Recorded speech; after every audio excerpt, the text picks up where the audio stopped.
Arheoloģiskajos izrakumos Riņu kalna akmens laikmeta apmetnē pie Burtnieka ezera arheologi atklājuši senu apbedījumu. Viņi pieļauj, ka atradums varētu būt zvejnieka skelets, jo tam kapā līdzidota zivju maltīte, par ko liecina tur atrastie zivju kauli. Šobrīd arheologi turpina pētīt arī apmetnes dziļākos slāņus, lai noskaidrotu, kad cilvēki tur pirmo reizi apmetās un kāds bija viņa dzīvesveids. Uz arheoloģiskās izpētes laukumu devās arī mana kolēģe Santa Baumane.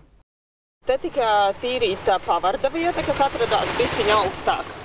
Un tad tika atklāts šis gūžas kauls. Arheoloģija Aija Macāne stāsta, ka zvejnieka apbedījums atrasts zem ugunskura vietas, un tas bija pārklāts ar dedzinātu sarkano minerālu vielu okeru, kas plaši izmantots akmens laikmeta apbedīšanas paražās.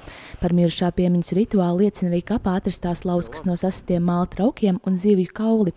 Uzsverot zvejas nozīmi seno ezeru piekrastes iedzīvotāju dzīvē, aiz gājējiem līdzi dota zivju maltīte. Par to liecina zivju kaula slānītes ap mirušā galvaskausa un mutē.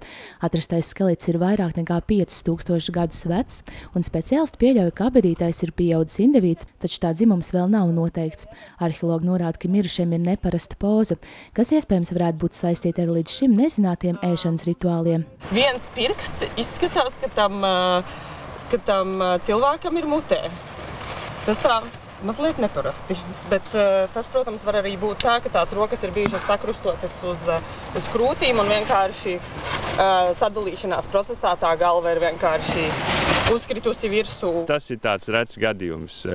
To mēs redzēsim, varbūt vēlāk varēsim labāk skaidrojumu atrast. Bet šis skelets tiks pētīts vēl ilgi un pamatīgi visādos veidos ar ķīmiskām analīzēm, un arī kaulu formas tiks pētīts, lai noteikti maksimāli iegūtu informāciju par šī cilvēka dzīvi. Par to, ka apbedījums ir akmens laikmeta, liecina gliemeņu un zivju kaula slāņi, zem kuriem kaps atrodas. Arheologi stāsta, ka senatnē Riņu kalna apmetne pie salas iztekas no Burtnieka ezera bija īpaši izdevīga vieta zvejai un upes gliemeņu vākšanai. Zināms, ka tā ir arī viena no pirmajām akmens laikmeta apmetnēm Latvijā, kas unikāla arī starptautiskā mērogā, jo šeit uzkrājušās bagātīgas liecības par seno iedzīvotāju dzīvesveidu un uzturu 4. gadsimtā pirms Kristus, laikā, kad Eiropas reģionāla lopkopība un zemkopība vēl nebija attīstījusies. Tas ir unikāli vērtīgs, milzīgi bagātīgs materiāls, ko speciālistiem analizēt, saprast, kādas zivis, kādas gliemenes, cik ir bijuši kādā izmērā, kādā vecumā, saprast visus šos procesus, kas saistīti ar seno zvejniecību, resursu izmantošanu, varbūt resursu arī noplicināšanu, visiem šiem jautājumiem. To ir reti, kur Eiropā mēs varam to tā tik detāli izpētīt. Otrā tranšejas galā mēs jau rokamies iekšā tanīs slāņos, kas ir zem šiem gliemeņu un zivju slāņu uzkrājumiem. Un tur jau rādās, ka tur būs jau senāks laiks, 5., 6., varbūt 7.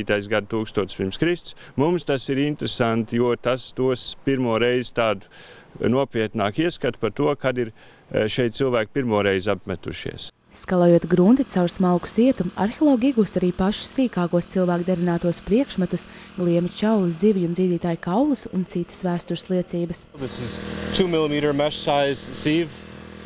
Šis ir 2 mm smalks siets. Ņemam ūdeni un skalojam grunti un izņemam visus atradumus ārā. Tas ir ļoti laikietilpīgs, bet svarīgs process, jo izrakumos ir grūti atrast pavisam mazas lietas. Šeit to mēs varam darīt. No tā varam secināt, ko cilvēki ēduši, kādas pārmaiņas gadu gaitā notikušas, kā mainījušās zvejniecības metodas un laiks, kad cilvēki dodas zvejā. Lai gan Riņu kalna apmetne pētīt jau 19. gadsimtā, arheologi norāda, ka ar mūsdienās pieejamām tehnoloģijām un analīzes metodēm iespējams daudz precīzāk raksturot seno cilvēku ikdienas dzīvi. Izrakumos iegūtos priekšmetus speciālisti vēl pētīs, pēc tam tie nonāks vēstures muzejā, bet atrastais cilvēku skelets Latvijas Universitātes antropoloģijas kolekcijā.